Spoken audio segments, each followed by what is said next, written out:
Good morning. Can you please introduce yourself to the jury? Yeah, my name is Linda Bailey, and I'm a family law attorney here in Tallahassee.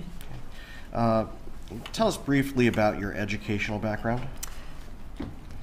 My post-high school educational background is I have a bachelor's in psychology from Florida State University in 1983. I worked for a couple of years and went back to law school in 1985 and graduated FSU Law in 1988 with honors. So math isn't my strong suit, but that's 37 years. 37 years. I went to school with Miss Adelson, so Okay. We've been practicing the same length of time. What type of law did you initially practice when you graduated? When during law school and then after I graduated, I initially practiced criminal defense law. Then I brought in slowly a family law practice. And then in 1994, about 6 years into practice, I shifted my focus to solely family law and went on my own and opened my own practice. So since 1994, have you exclusively practiced family law? Yes. Can you tell the jury approximately how many family law cases you've handled since then? Oh, I tried to count those for this trial, and my best guess would be around 2,000. Do you have any certifications? Like Kristen, I am board certified in marital and family law, and what that requires is an application that's about 3/4 of an inch thick that details all of your trial practice, litigation practice, the type of cases you've handled, how many experts you've done direct exam with, cross-exam with, etc. Then once you provide your application, the bar does a peer review, and that includes sending very detailed questionnaires out to opposing counsels and judges in front of whom you've practiced. And then based upon that peer review, they will invite you to take the exam. The exam is a 6-hour exam done in Tampa. And I think the year I took it, 41 people sat for it, and I think 9 passed. So it's a pretty rigorous process. Okay, and before we continue, the clerk had asked me to have you spell your name. Can you spell your last name, please? Yeah, Bailey. Thank you. How many board-certified family law attorneys are there in the state of Florida? I believe there are about 274, according to the Florida Bar. Okay, and do you know what percentage of lawyers in Florida are board-certified in marital and family law? I think less than 1%. What do you have to do to maintain your certification? Well, ordinarily, lawyers have to do a 30 hours of continuing education every 3 years. To maintain your board certification, you have to recertify every 5 years, and you have to do 75 hours of continuing education every 5 years. So there's an enhanced legal education, continuing education requirement. And then you also have to continue practicing in the area where you have a certain number of trials of a certain length of time that you also have to do within that 5-year recertification period. And you have to and they also send more peer reviews out every 5 years. So all of the other opposing counsels, other board certified lawyers in your community get a questionnaire, and they get to fill that out about their impression of working with you, and that goes back for your recertification. And judges also get that same peer review? They do. Do you have any other certifications? I'm a Supreme Court certified mediator, and that was probably the mid-aughts, 2006, 8. I can't remember exactly when that was. What's required to be a certified mediator? It's a 40-hour course. I went to Orlando Monday through Friday, and then after the course you do co-mediations with other mediators, and then you have to do some supervised mediations, and then you're certified. They have the same recertification period, not as enhanced as a board certification, but you do have to take enhanced continuing education that might be a little bit different than you do for either your bar license or your board certification. Have you maintained your board certification since you were first certified in 2011? Yes, I have. Have you received any other recognitions during your career? Well, U.S. News and World Report puts out a Best Lawyers in America publication annually, and I've been recognized in that publication for many years. I'm not sure how many. They've also recognized my law firm as Best Law Firm in America, and recognized me as a woman in the law to watch. I also have been recognized as a super lawyer, which means the U.S. News and World Report bases their recognitions on peer review, and the enhancement at the super lawyer is it does peer review. It also looks at your practice, your certifications, your outside legal interests, like have you provided presentations, have you taught, have you done certain community service or pro bono work, that sort of thing. Have you taught? I have. I taught for several years. I'm going to estimate 5 years with the Legal Aid Thunderdome program. And that's really an incredible program where family law attorneys, now it's grown to do other disciplines, but at the time I was doing it, it was strictly to teach other lawyers who don't do family law how to do family law well enough to provide pro bono services, free services for people who can't afford lawyers. And my focus in that area of teaching was parenting plans, parenting schedules, relocation, those sorts of parenting related issues. Your Honor, we would tender the witness as an expert in family law proceedings. The state wished to voir dire the witness as to their training or experience. No, Your Honor. Any objection to her ability to provide an opinion in the fields of marital or family law? No, Your Honor.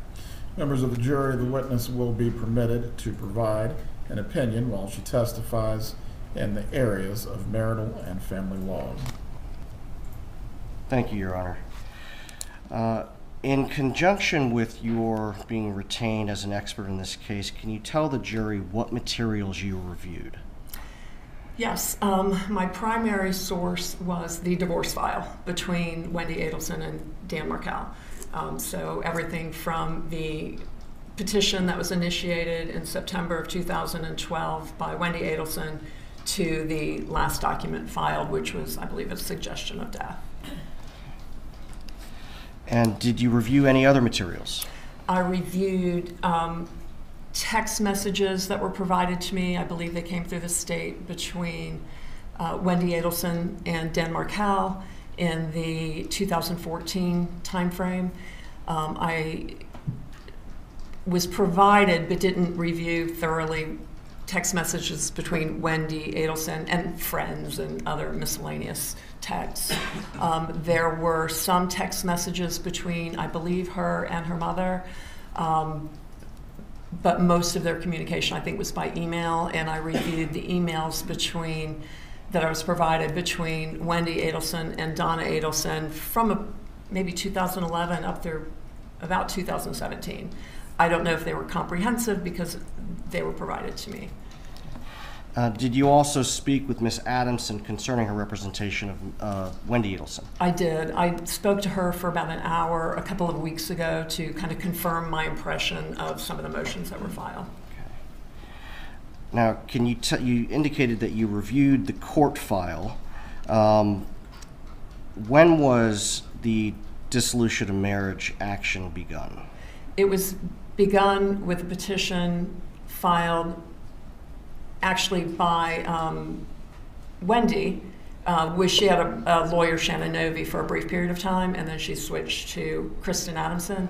So I reviewed that petition, and that was filed mid-September 2012.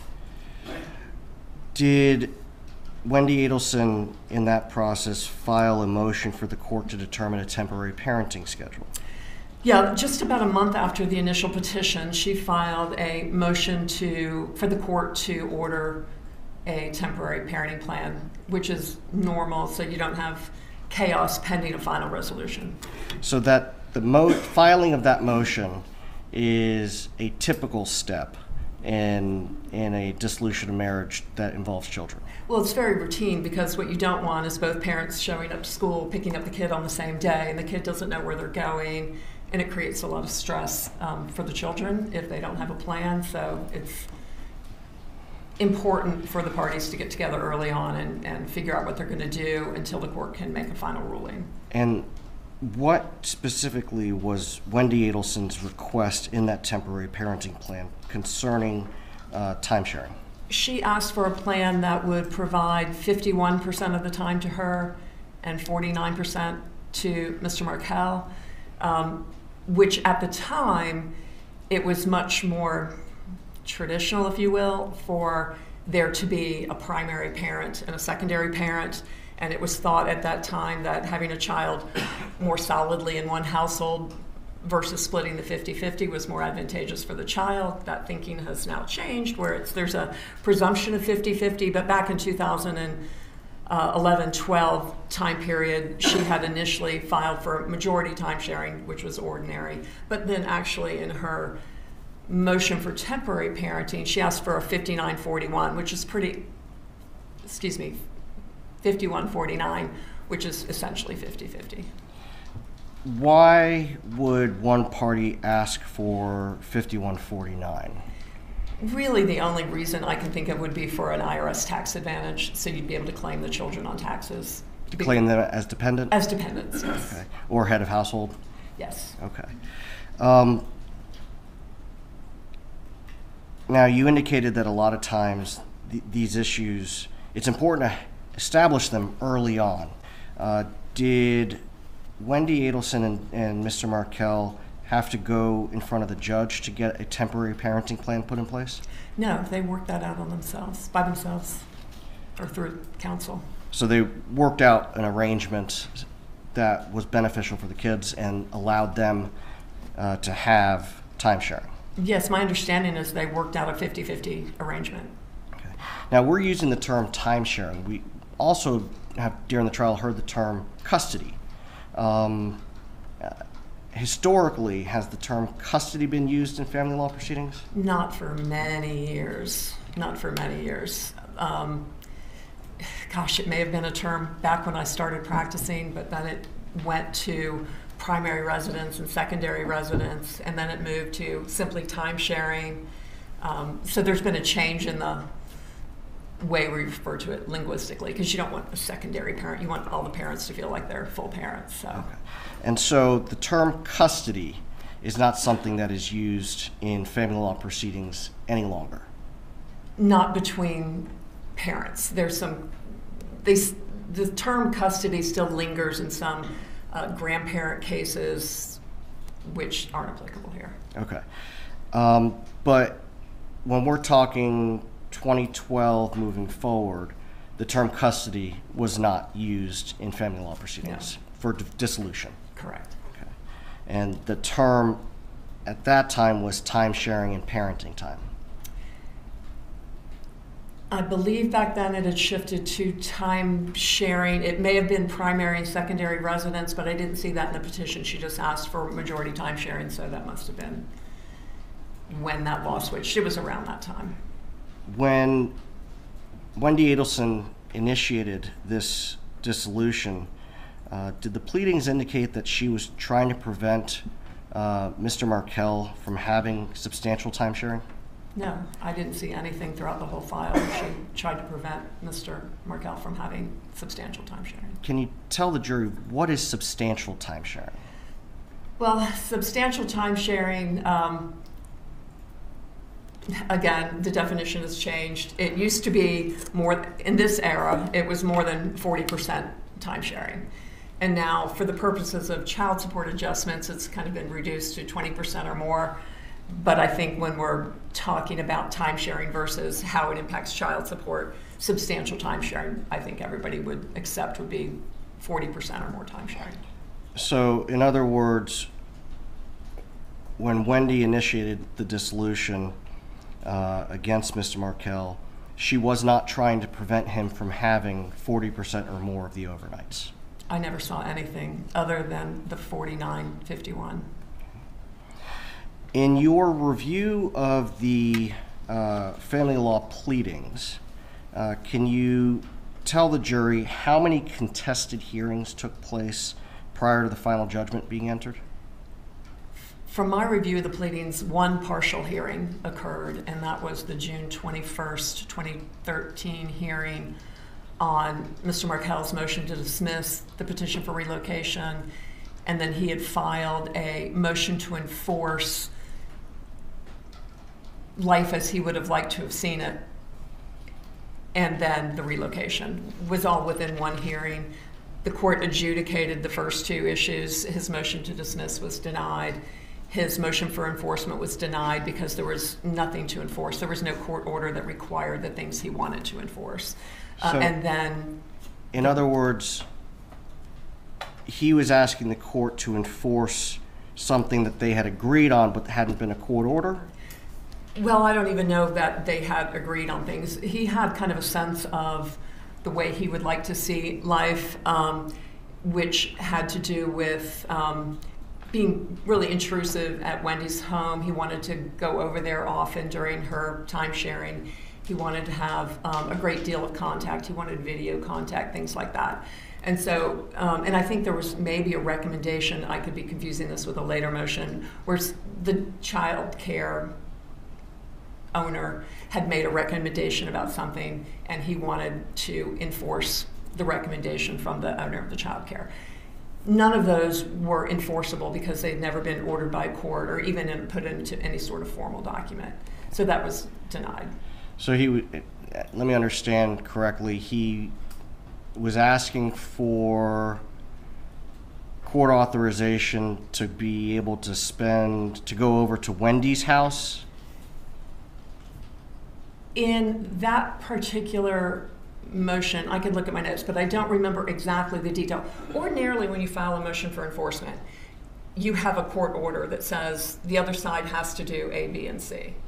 And if you don't do A, B, and C, you file a motion to enforce. But you can't enforce an email communication back and forth where you said, you know, you can have them on Tuesday, and then Tuesday you change your mind. There's no court order to enforce. They just changed their mind. So he was trying to enforce conversations that he had had with Wendy that had no court-ordered basis. Okay.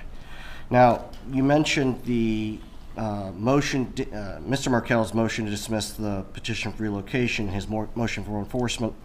Was that also the same hearing where the relocation petition was heard? The same hearing. Okay. And based on your review of the file, what happened at that hearing? Based on my review of the file, the court adjudicated his motion for enforcement and denied it, adjudicated the motion to dismiss and denied it, and he was basically saying that the petition for relocation was baseless and that the court should deny it, and the court said no, it had merit, so we're not going to dismiss it. And then my understanding is before the hearing finished, Wendi essentially capitulated and said, okay, I'll agree to the denial of my relocation. And what's consequential about that is if they could have continued the hearing, finished their testimony, and appealed the order. So by her capitulating and stopping the hearing midway, she waived her right to appeal the denial of the relocation. Subsequent to the June 21st, 2013 hearing, did Wendi Adelson and Mr. Markel resolve the other issues in their dissolution of marriage? Yes, on July 31st, they signed a full marital settlement agreement that addressed all issues. So within 5 weeks of the denial of relocation, they resolved all their financial issues. Wendi waived alimony, they adjudicated child support, they put into place a parenting plan, which is kind of also new lingo. A parenting plan is kind of the overarching rules on how you make decisions, how you communicate, who's able to go to events for the children, plus the time sharing schedule, plus communication provisions, how often you can speak to the children. Sometimes, like in this case, it was very general language, maybe what school the children go to. So they resolved everything 5 weeks later. Now, the marriage settlement agreement also put in place a parenting coordinator? It did. What is a parenting coordinator? A parenting coordinator is a professional, generally a lawyer, but it can be a therapist who is trained I think they do a 40-hour course too, but I'm not certain. And they have a certification. And what they're trying to do basically is teach people how to communicate, teach people how to be reasonable. There's no parenting plan that you can draft that deals with all contingencies. People are always going to come up with something, and we don't have a provision in the marital settlement agreement to deal with that. So a parenting coordinator helps people set, for example, communication guidelines.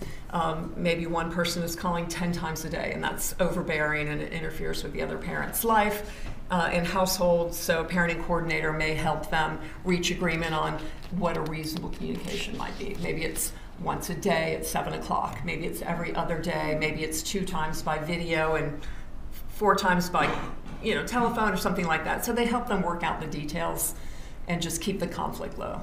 Now, can a parenting coordinator put in place provisions in parenting plan that are not already included in the marriage settlement agreement?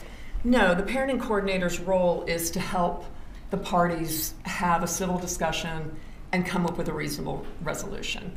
But if there's no reasonable resolution that they accept from the parenting coordinator, then they can go to the court and ask for a remedy in certain circumstances. In certain circumstances? Yeah, for example, the parenting coordinator is not permitted to add provisions that are not in the marital settlement agreement. In that circumstance, you can't just go to the court and say, hey, I want this provision added. You have to file a supplemental petition that requires a material and substantial change in circumstances plus best interest. Kristen talked about that earlier. And you have to, it's basically starting a case over. It's very difficult to modify a marital settlement agreement. What you can go to the court for that a parenting coordinator might be involved in is somebody's not returning the child on time chronically or violating communication provisions that are already in the marital settlement agreement. You may go to the parenting coordinator first to try to avoid court and say, hey, can you get him, her to stop? Can you get them to be more timely? Can we find a new meeting location, something like that? And you can go to the court for those types of issues, violations, but going to the court for modifications isn't going to happen unless you've had a material and substantial change, and the case law says that has to be an extraordinary change. So it's very difficult to get a modification or add terms. Now, with respect to the Adelson-Markel case, other than that June 21st, 2013 hearing, were there any other, did they litigate any other issues? During the divorce? Yes. Up through July 31st? Yes. No, they resolved everything. Temporary parenting, permanent parenting, support, property. How many months elapsed between when the initial petition for dissolution of marriage was filed and when the final judgment of dissolution was entered? 10 months. How does that compare with cases that have similar issues? If you take the relocation issue out, it's probably average. If you add the relocation, it was brief. Most relocation cases take 2 years or so to get to trial. As of the final judgment of dissolution on July 31st, 2013, would it be your opinion that this case was in any way unusual or highly contentious? No, to the contrary, it was settled amicably and everybody was moving on with their lives. And quickly? Yes. During the underlying litigation, so between September of 2012 and July 31st of 2013, when it was when the final judgment was entered, did either party file a motion to compel against the other? No, and what that is if you're upset with the other side because they're not providing either the required financial documents that Ms. Adelson spoke out earlier, or if you do a request to produce more documents and they don't comply, then you would file a motion for the court to compel them to provide those documents. And that's what we call discovery? Correct. Were there discovery fights here? No, there were no discovery fights. There was afterwards when Mr. Markel's lawyer was trying to depose Wendi about the money he had not paid, but prior to July 31st, there were no discovery fights at all. There were, I think, requests to produce, and there was no motion to compel or any complaint about the responses to those. I didn't see any third-party subpoenas to banks or holding companies or brokerage accounts or brokerage companies. Can you explain to the jury what a third-party subpoena is?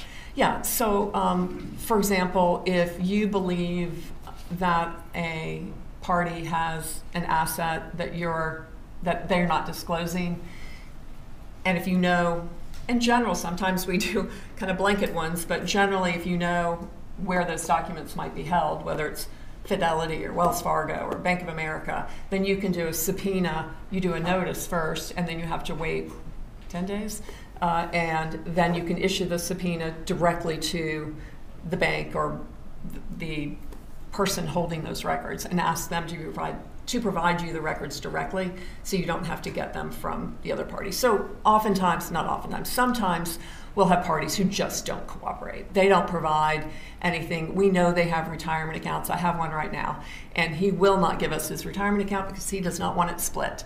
So we are having to send third-party subpoenas out to all his prior employers to get his retirement records because he's just not doing it. So it's an easier way to get those records than fighting him directly. And so in that type of scenario, you'd have to first subpoena his records from prior employers in order to get the names of the retirement companies, correct? If I need to do that, they could be company-held employment plans, depending on what kind of company, you know. But potentially in that scenario where you're having to issue third-party subpoenas, there are multiple layers that you might have to go through in order to get the information that the other party is not providing. No, it's really more direct than that. I mean, once you file your notice of intent to subpoena a third party, you issue your subpoena to that party. The difficulty comes if you don't know who the party is. Then you might have to take a deposition and find out where somebody's been working. Generally, your client knows where their spouse worked, so you have that information in that example. But there could be, like we have a case right now where there's like 140-something real estate properties all over the country. And that makes it more difficult, obviously. So we're having to go into databases all over the country in different states to look for people and then find out who the management company is and then third-party subpoena the management company. But that's an outlier. Needless to say, you didn't have to do any of that, or none of that had to be done for Wendi Adelson's divorce. None of that happened. What about non-party depositions? What I saw was there was one non-party deposition from Dr. Phelps, who was the owner of Creative Preschool, where the children went. And essentially, I did review that deposition, and it essentially said the kids were doing great. And then there was a deposition of someone who worked at the law school. Okay. And aside from those two, I believe Wendi, was she deposed? I don't recall seeing that Wendi or Mr. Markel were deposed. Okay. Now, you testified earlier that you reviewed emails between my client and her daughter. I did. Okay. Did you find anything unusual about my client, Donna Adelson's involvement in her daughter's divorce? No. We have parental involvement, as Ms. Adamson said, often. Sometimes it's employer involvement. Maybe they're very attached to their employer and they want to nurture them. Or we'll get siblings who are lawyers involved. So family involvement, and especially moms, I see a lot. A lot of mothers? A lot of mothers. They're worried about their babies no matter how old they are. Now, in the emails that you reviewed, did you see my client's use of the nickname Jibbers to refer to Mr. Markel? I did. Did you find that especially provocative? No.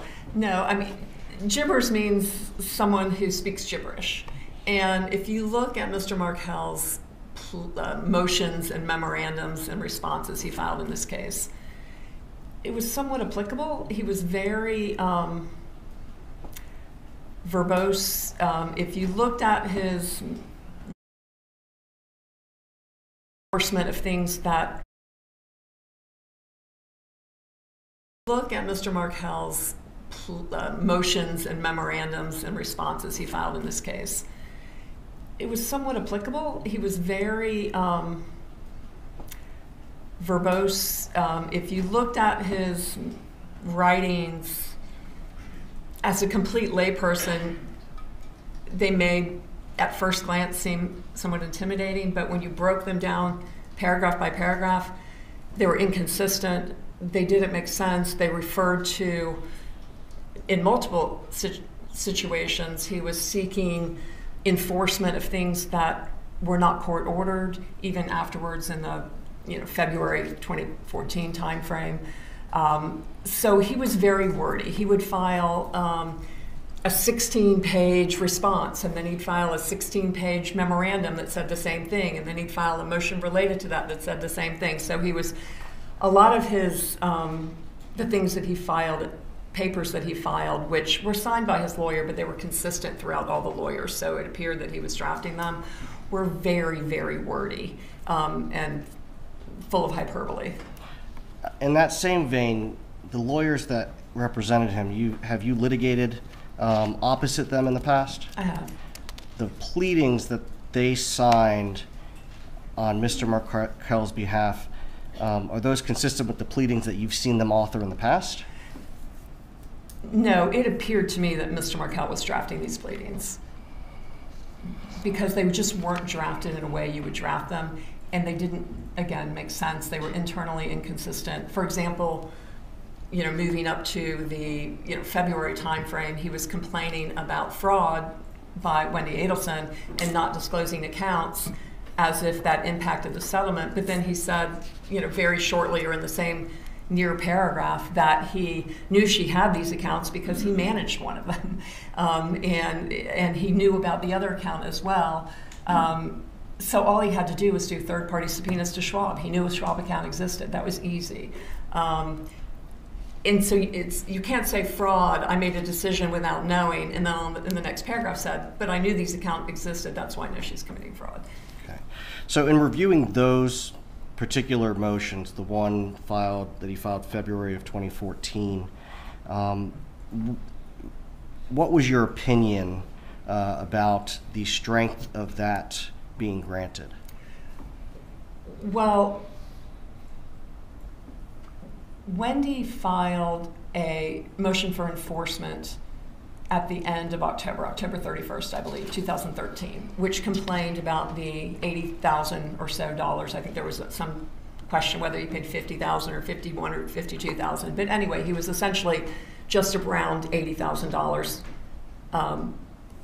underpaid. He hadn't paid his obligation. So she filed a motion at the end of October.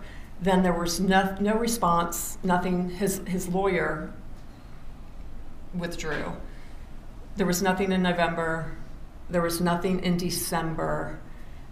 Then January 31st, so 3 months later, he filed a response that basically said, he didn't deny not paying, but he said her bad behavior, her unclean hands,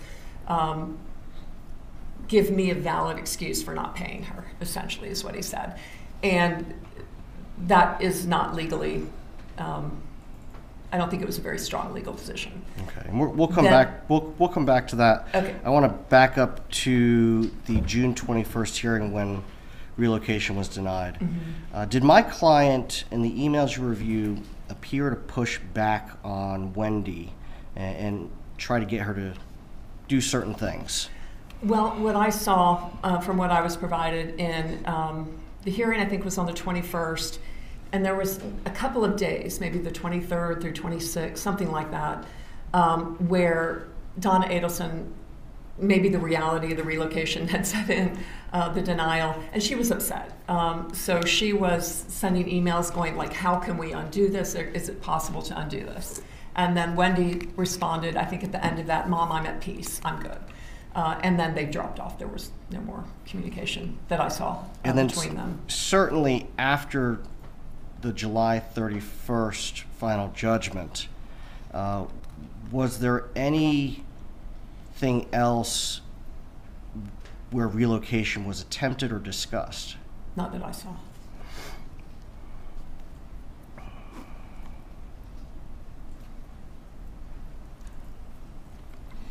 Now, when you are representing clients, how do you handle the involvement of their parents or loved ones in your client's divorce? If I know that they're very involved, I'll ask to meet with them and bring them in, because what I don't want is our third parties interfering with my advice, frankly. So if they misunderstand the law or they're giving advice to my client contrary to my advice, then I want to talk to them. I want to hear their point of view, and I want to give them my point of view. And I find it's easier for my client to have everybody around them on the same page. So I just want to educate them. If it's a mediation and I feel like they're involved, I'll ask the other side if I can bring the mother or the brother, whatever, whoever it is, into the mediation, because if they're in the mediation process, then they see how it changes over the course of the day, because other facts might come in, other considerations might come in, because mediation is not just an opportunity to reach a resolution. You learn a lot of information out of mediation. So it's always helpful to have, if there's a family member who's very involved, it's helpful to have them there so they learn as you learn, and they understand how you reached an agreement, and then the litigant, the party, doesn't go home and have to explain what happened. Do you have situations where clients, family members, or friends are offering advice and it's passed on to you? Sure. How do you address that? I ask them to call me. Sometimes I say, if you don't trust my advice, maybe you should get a second opinion. And generally they don't. And I say, this is why I don't think that advice is valid or is going to help you. And we can have that dialogue. And if they're really strong about it, then I'll definitely ask to say, let me speak to your boss, your brother, your mother, so we can kind of talk through this, because I need them to understand my position, and maybe theirs will change. Now, you were provided with a number of emails that Wendi was sent by her mother. Did you see evidence that Wendi shared those with Kristen Adamson? I saw no evidence that Wendi shared them. Okay. And did you speak with Ms. Adamson about that? Yes. Okay. Did she receive any of the input from Donna Adelson? My understanding from Ms. Adamson is she really didn't understand that Donna Adelson was involved at all. I mean, she was there at that one hearing, but that's very common. Did Wendi Adelson get the parenting plan that she was requesting in her settlement agreement? She did. The entire marital settlement agreement was very beneficial for her from all the way through. She actually got a parenting plan that was more, I think it was more like 45, 55, something like that. It was instead of 7 days out of every 14 days, he was getting 6 days out of every 14 days, with 5 days and then 1 day in the off week. So it was split up a little bit, which was a typical parenting plan for that time period. So she got more parenting than she had really asked for, and that was to last 3 years, and then it went into 50-50. I think that got the youngest child to school, maybe. So they did, until the youngest child went to school, she had about 55% parenting time. Child support, the division of child care, that sort of thing. And without going into too much detail, child support is a mathematical calculation. It's a formula. And it's based on a number of factors: income, child care, insurance, health insurance, and parenting time. Exactly. And then Mr. Markel had asked for sole decision making, for example, because he was upset if the children didn't eat kosher or whatever his complaints were. So he wanted sole decision making, which is extremely difficult to do. The only time a parent gets sole decision making is if the other parent is just incapable of making decisions, like drug addicted or seriously mentally ill, something like that. So that was really also telling that he was drafting that, because I don't know that either of the lawyers that filed on his behalf would have asked for sole decision making. That's just rarely granted. And so she got shared parental responsibility. He didn't get any superior decision making that he requested.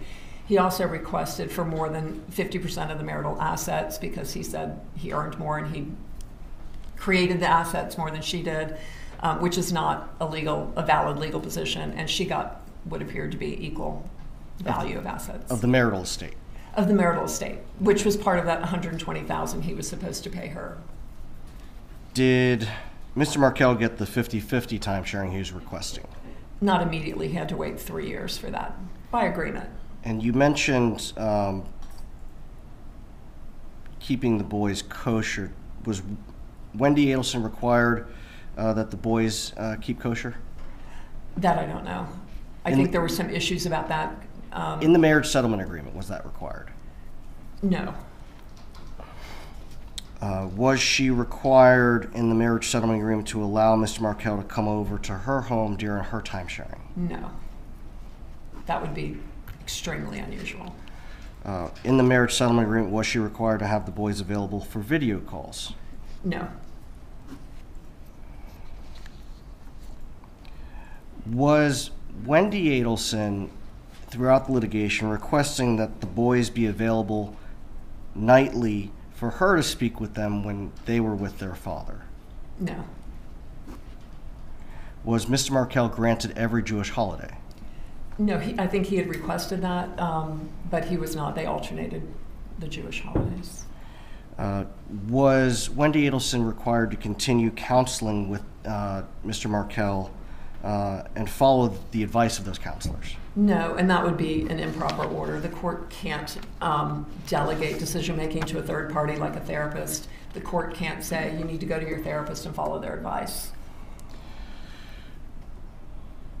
Was Wendi Adelson required, pursuant to the settlement agreement, to equally split time on each of her children's birthday with Mr. Markel? No, there was a general provision that each parent would get some time on birthdays, but there was no requirement that it be equal. And I really try to dissuade my clients from putting birthdays into agreements because kids don't want to see their parents fight every birthday.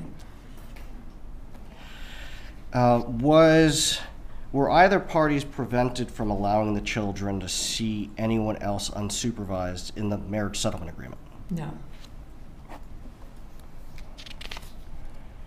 I mean, the general premise was shared parental responsibility, which is what they have, meaning they have equal rights to get information, make decisions. The whole crux of that is you trust the other parent to make decisions that are healthy for your kids. Now, pursuant to the marriage settlement agreement, was Mr. Markel ordered to pay both Wendi a lump sum and Kristen Adamson a lump sum?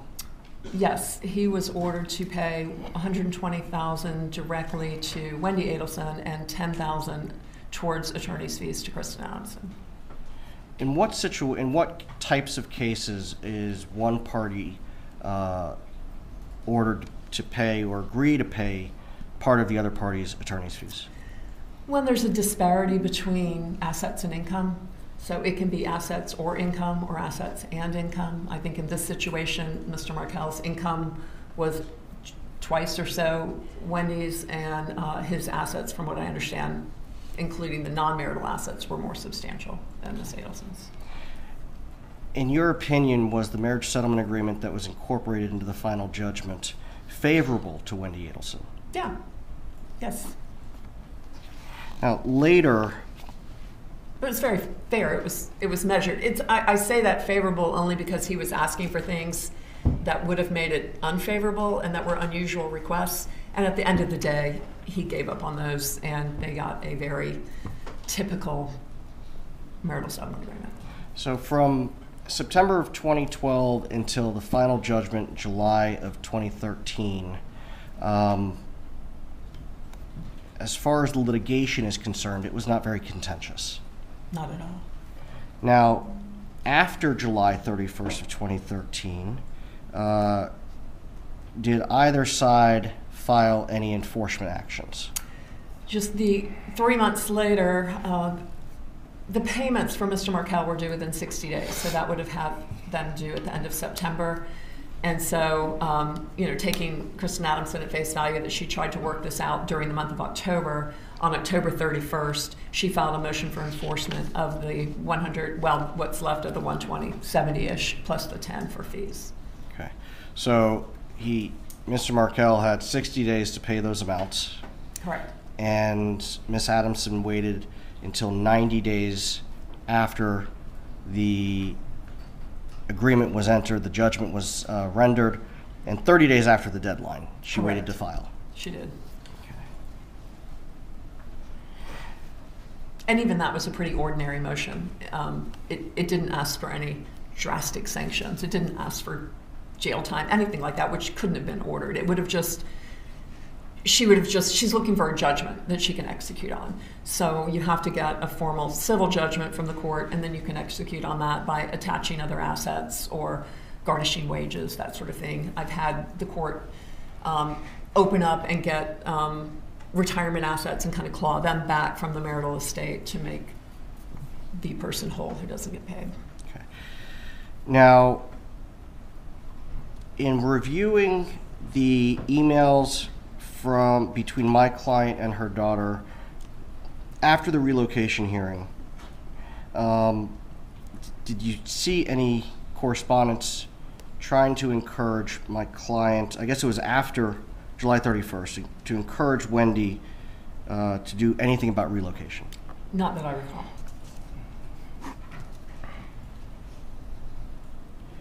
From your review of the emails and the pleadings, did it appear my client accepted that Wendi was going to be staying in Tallahassee? Yes, it was done. When you say it was done, what do you mean? I mean, Wendi waived her right to appeal that by agreeing that the relocation would be dismissed. So, now, prior to final judgment being entered, would Wendi have been able to attempt negotiating with Mr. Markel to try to get relocation even though the judge denied it? she could have. Would there be anything improper with Wendi or her family through Wendi offering some sort of financial incentive to Dan Markel to convince him to agree for her to relocate? I see that all the time.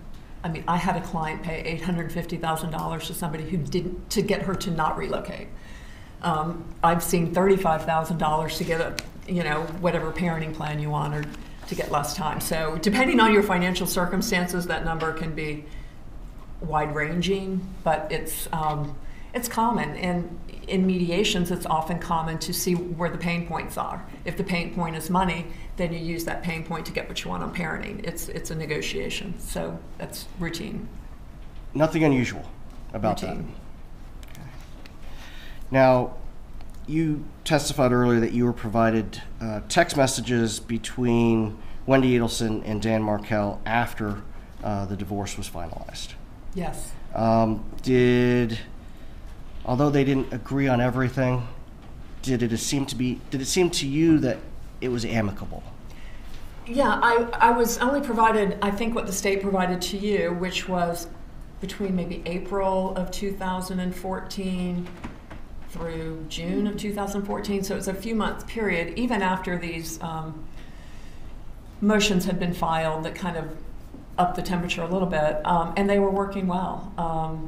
I saw some communications where Mr. Markel was inviting her to join him in the Boys for Ice Cream. I know that there were many occasions where he was traveling and his travel plans adjusted, and she adjusted exchange times based on his travel. I think he did the same for her. They were swapping days. It was actually much more amicable than many cases I see. They were very flexible with each other. Now, you indicated earlier that October 31st, 2013, Kristen Adamson filed a motion for enforcement. Correct. You mentioned a motion for enforcement and contempt. What is contempt? Well, in this context, I think that's just the title of her motion, because in the body of the motion, she didn't ask the court, I don't believe, to find him in contempt of court. She was just looking for a judgment so she could execute on the judgment and collect her money.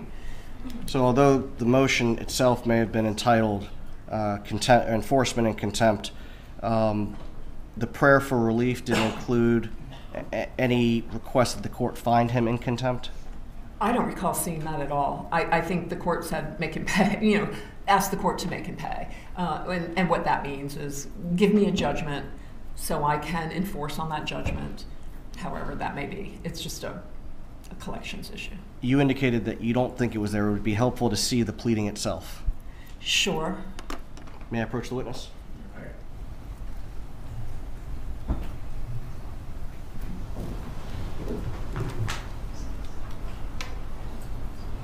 Approach with courts 1 states demonstrative A, specifically page 338.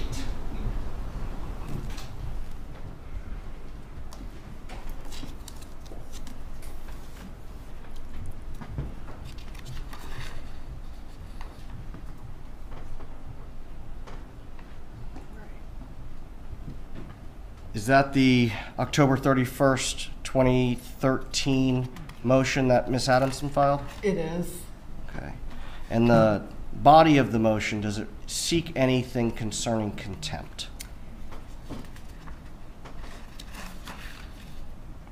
In the body, which does not control the ask of the court, which is called a wherefore clause, and under the wherefore clause is where you say what you want the court to do. Above the wherefore clause, it sets out the facts. He was required to do this. It was due by here. Here's what he's done. Here's what he owes. She's incurred attorney's fees. And then she says attorney's fees pursuant to this agreement are a form of support. The former husband should be required to show cause why he should not be held in contempt for failing to pay a form of support. So that's accurate in the sense that the money owed to Wendi is not enforceable by contempt. The $10,000 fees can be enforceable by contempt.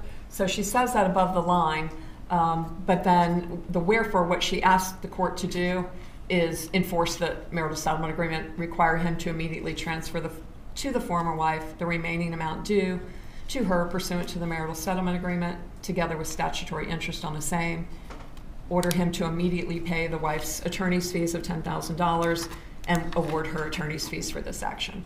So all she's asking, she's not asking the court to hold him in contempt here, she's just asking the court to order him to pay it immediately. And the sanction for him would be he'd be required to pay the attorney's fees to Kristen for having to file this motion, and he'd be required to pay statutory interest on the unpaid amounts from the date it was due until the date it's paid. So that's his full exposure.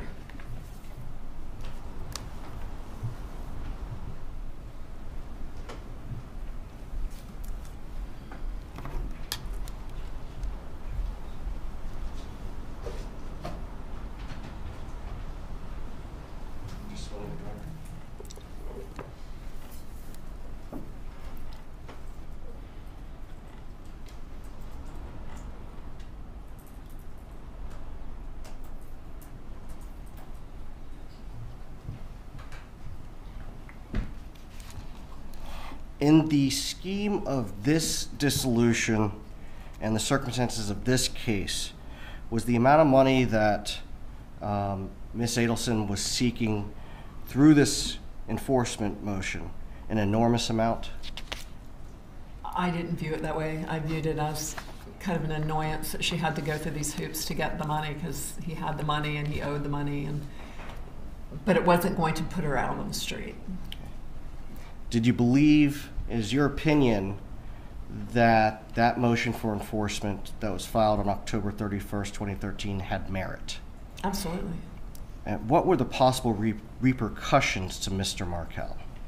He would have to pay more. He'd have to pay more in fees and more in statutory interest and more to his lawyer to fight it. That was it. Were you provided with a series of emails in mid-December of 2013 where Mr. Markel emailed the parenting coordinator and Wendi Adelson complaining about a host of issues? I did. Okay. Was one of those issues one where the boys allegedly said that Grandma referred to him as stupid? Yes, he brought that complaint up to the parenting coordinator and to Wendi in the same email in December 18th, maybe, of 2013. From your review of that correspondence, what did he want to happen?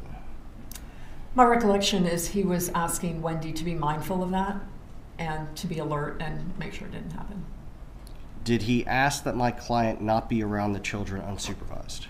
Donna Adelson, no, he did not ask for that relief. according to what you reviewed, when did those quote stupid events allegedly occur? According to the email, he said there were 2 or 3 occasions in November where the kid said something like, "Grandma thinks you're stupid," or something like that. Did Mr. Markel file any action, any motions or supplemental petitions in November or December of 2013? Related to that allegation? Yes. No. Now, the motion for enforcement filed October 31st, when was that set for hearing? It was initially set for hearing in February, and I believe that was set in December, and it was the certificate of service, which is the bottom of the motion. You file a certificate that says where you have sent this document, to whom you've sent this document, and it went to Mr. Adelson's new lawyer in December. Mr. Markel? I'm sorry, Mr. Markel's new lawyer in December. And then nothing happened. All of January went and nothing was filed.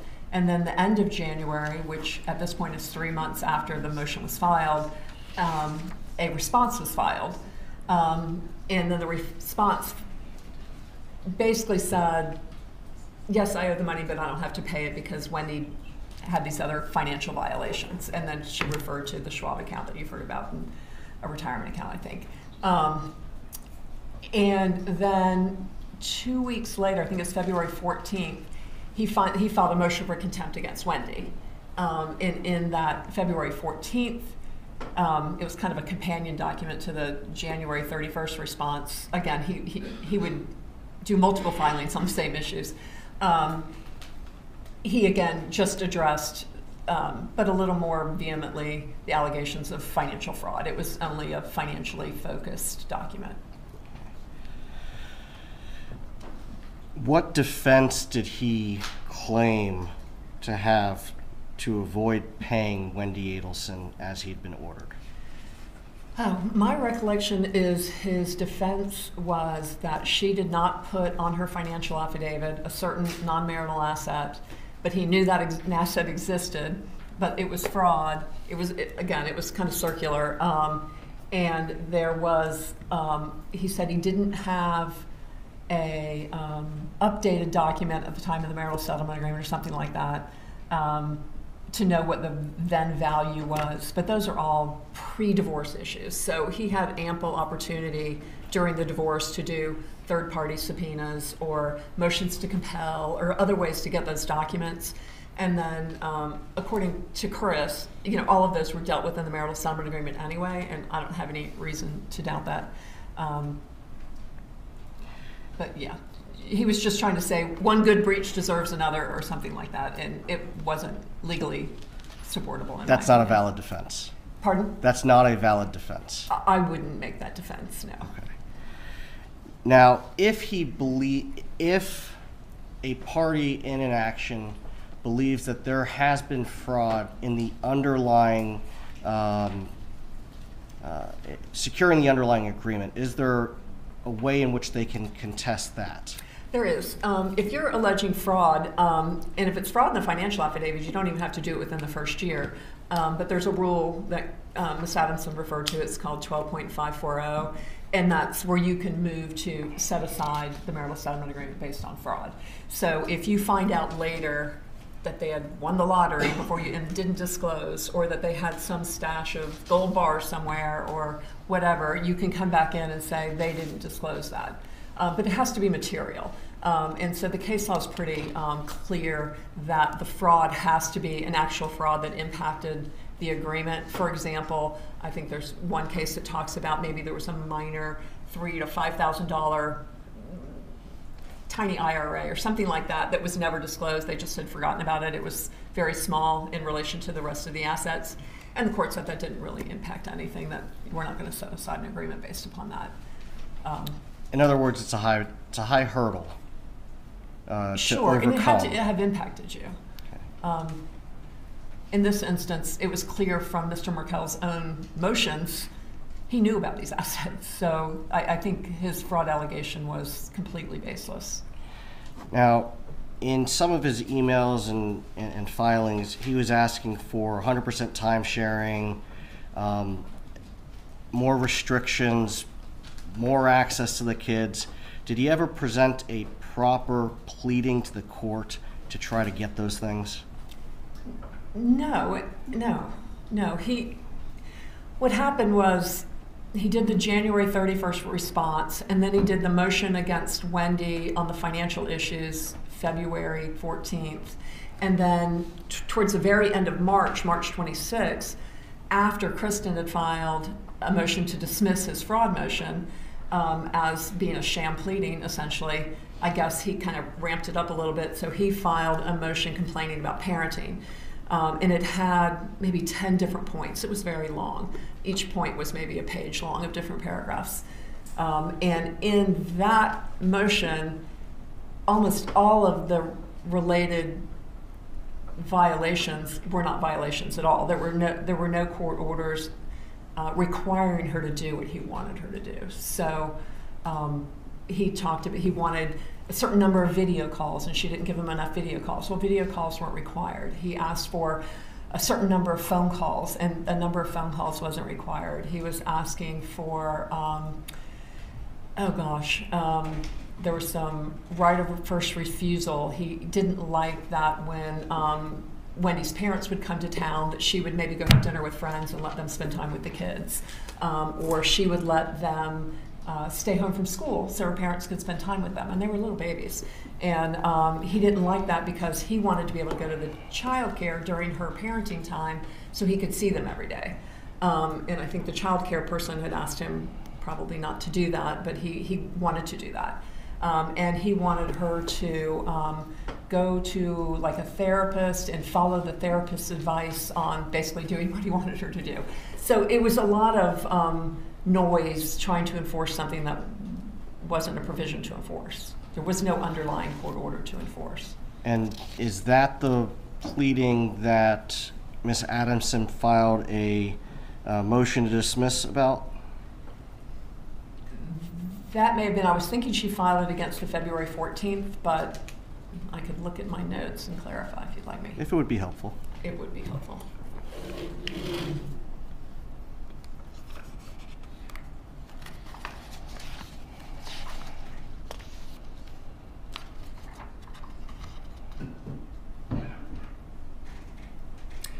Yes. Yes, it looks like on April 11th. Nope, that's his response. Let's see.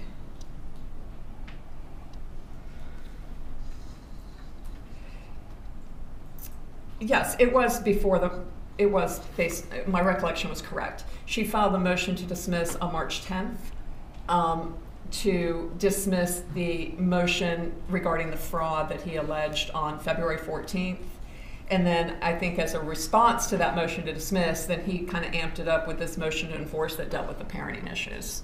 And the motion to enforce that dealt with the parenting issues, is that the March 26, 2014 exactly. Motion? Correct. And then that was all set for hearing for May 15th. Okay.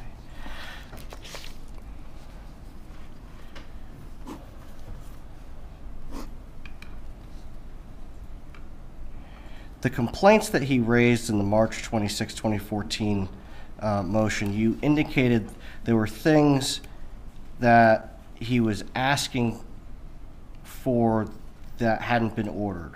And are you referring back to the marriage settlement agreement? There were conditions that he wanted that weren't actually in there?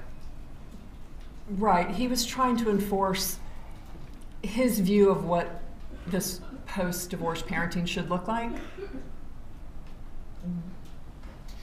But there was no court order that required her to make the children available to him during her parenting time. I think one of the complaints was he wanted one-on-one time with the kids, and she should be ordered to let him take the kids during her parenting time one-on-one. There was a couple of different provisions about communication. I think like the 8th point he made well into this very long motion was he brought up the stupid allegation from November, and this was the end of March.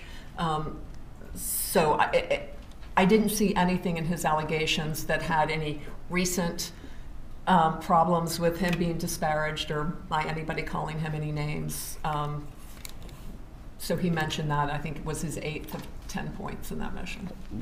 Was it in that pleading that he was asking for sole decision-making authority? Yeah, I believe it was. Would there have been a basis for the court to grant that? No. No, he would have had to go through that supplemental petition that we talked about earlier, where he would have had to show material and substantial change in circumstances and that it was in the best interest, and there's no indication he would have been successful there. And he didn't plead it correctly anyway. Okay. Now, with respect to the complaint about my client allegedly saying that she hated Dan Markel or she called him stupid, was that allegation a feature of his motion? No, it was buried, like I said, 8 points down, 8, 10, 12 pages down. Just a few paragraphs of his motion? Yeah, 3 paragraphs. Was there any indication that those claims were true? No, and I don't think he could have proven that because he's talking about what purportedly a 4-year-old may have said to him. And I think even in his motion, he says, I don't know if this is true or not. I don't know if Wendi was present or not. But I would like Wendi to make it stop if it's true. Did this motion, the March 26, 2014 motion that the state has called the grandmother motion, did that request that my client not be permitted time with the children? No. Did Mr. Markel request that my client's time with the children be restricted?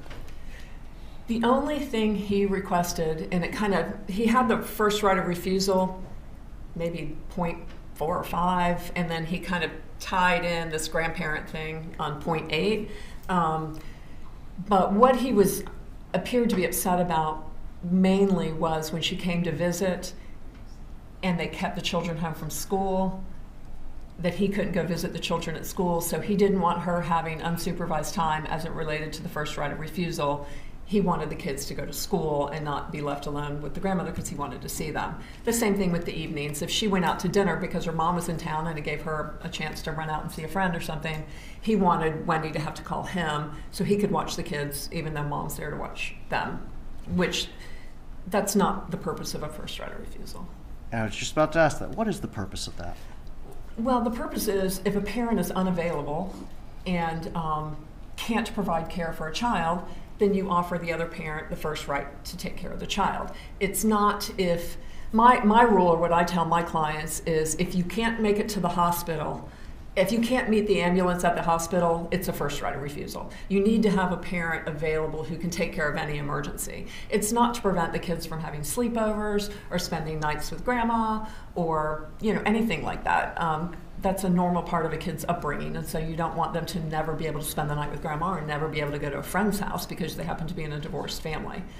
Those are just decisions each parent makes within their own household. So a first right of refusal typically is triggered when the other parent is unavailable, out of town, that sort of thing.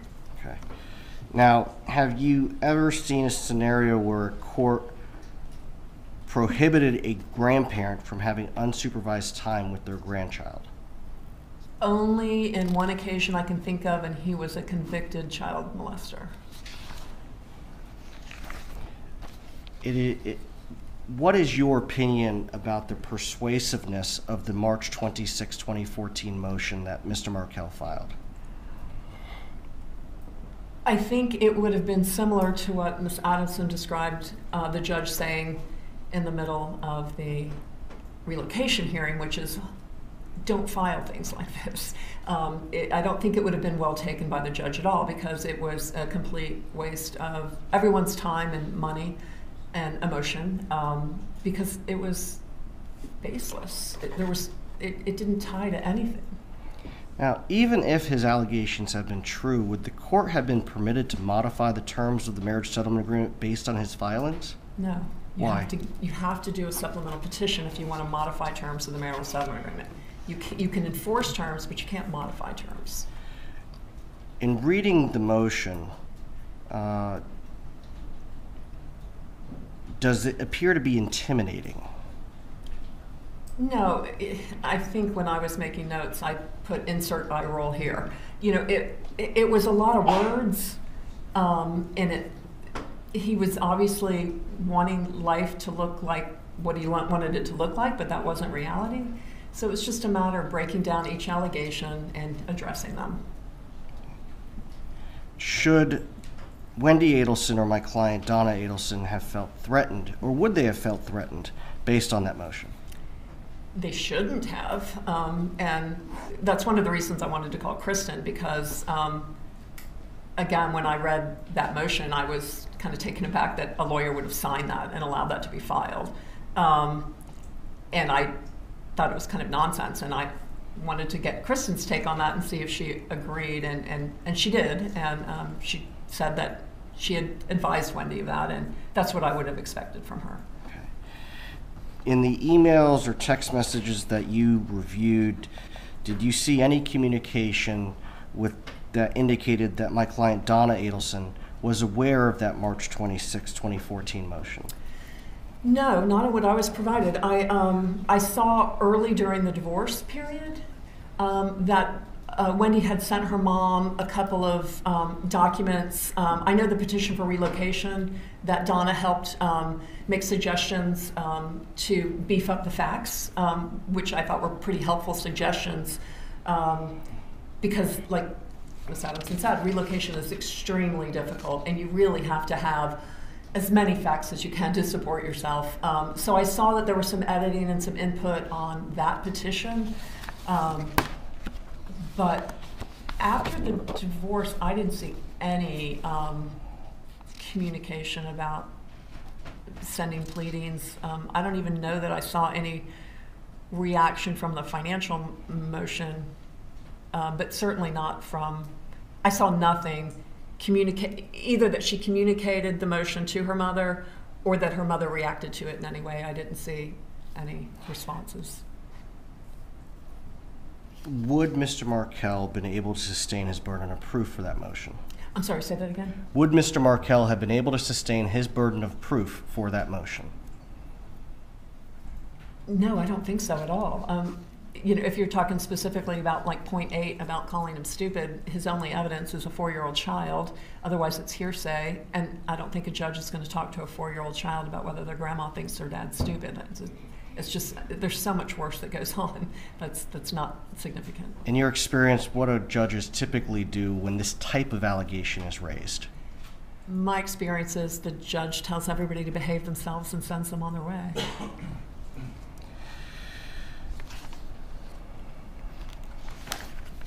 So we've talked about this not being a hotly contested case or a high conflict case. How many pages are in the court file? I think there's roughly 570. And again, a lot of those pages are kind of repetitive documents filed by Mr. Markel that might say the same thing. Like, he'll do a motion, then he'll do a memorandum that says the same thing, then he may do a response that says the same thing, or in different orders. So 570 though. Okay.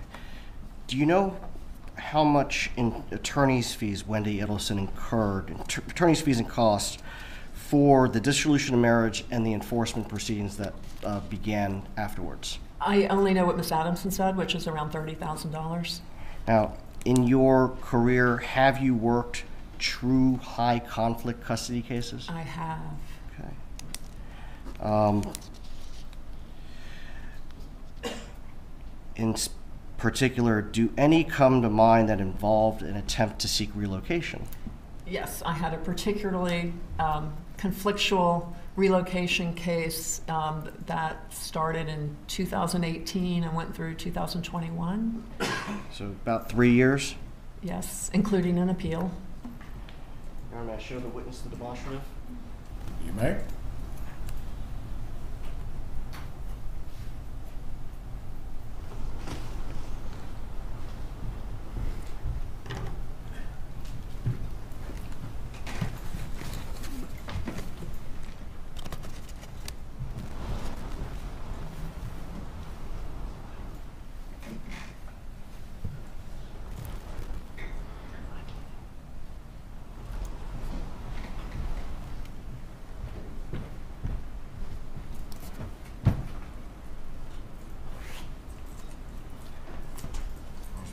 1,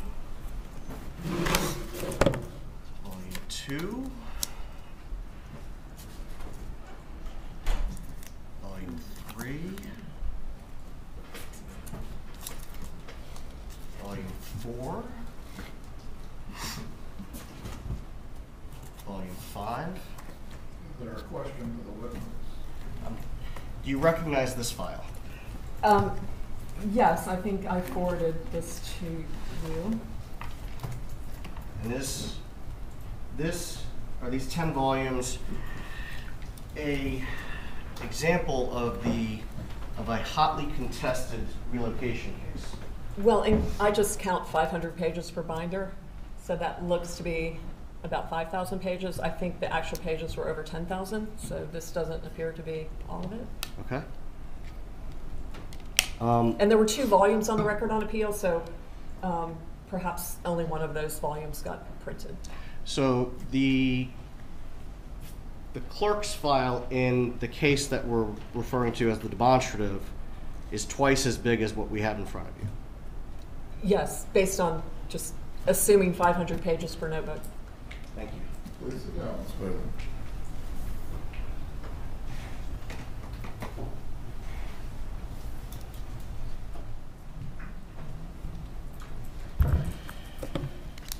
Can you tell the jury what the issues were in that case? Gosh, Judge, what's the relevance? Object. Sustained. Judge, may we approach? No. Judge, we're entitled to make a record. I believe I have the... Members of the jury, the bailiff will take you into the jury room.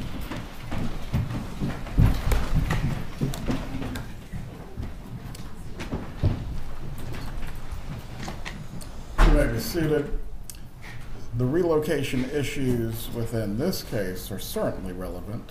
As to a separate other case, what is the argument that you're seeking to make for the record? Your Honor, the relevance of this proceeding is the witnesses identified this as a hotly contested custody and relocation matter. I think we're entitled to have her explain what the issues were, what was involved in litigating that, as well as the amount of her fees that were incurred and the expenses that were incurred, so that we can make the comparison to the case that involved Wendi Adelson and Mr. Dan Markel. Kappelman, any other argument on this issue? Just relevance, Your Honor. As to the point on relevance, the court's ruling remains the same. As to issues of relevance, again, the relocation that is disputed within this case as it relates to the divorce files certainly is an issue. As to any other case files, this witness may testify concerning her experience, but we're not going to go through this case file in its entirety. Please bring back in the jurors. Your Honor, that was not my intent to go through the case file in its entirety.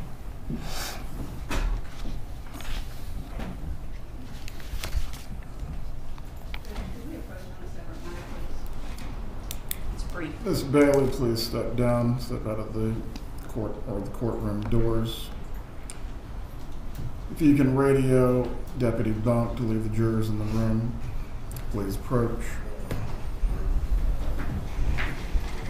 Remind you, do not make any gesturing, do not make any comments, do not make any expressions in front of the jury in any way that would be intended to inappropriately influence them. Please continue with your examination. Thank you, Your Honor. Ms. Bailey, how did the Adelson-Markel divorce compare across the variety of cases that you've handled? Simply, it was routine, it was amicable.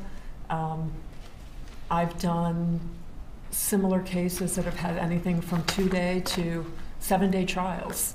I've had them range from $200,000 to $500,000 in fees and costs. I've had multiple financial experts, child development experts, vocational experts, all retained, deposed, testifying. I've had cases with multiple discovery issues, discovery over psychological records, financial records, third-party subpoenas, 2 full days of deposition of just one party. This was an easy case compared to many. Did it look worse than it was because of the way in which Mr. Markel's pleadings were drafted? Yeah, I mean, he drafted pleadings, motions, I think, and responses would be more appropriate than pleadings, but that's kind of technical. He drafted them like he was drafting a law review article or something. They weren't technically correct. They were verbose. They were hyperbolic. He used a lot of inflammatory language. But when you really looked closely at his requests of the court, there was no there. There was no foundation for his asks. Nothing further, Your Honor.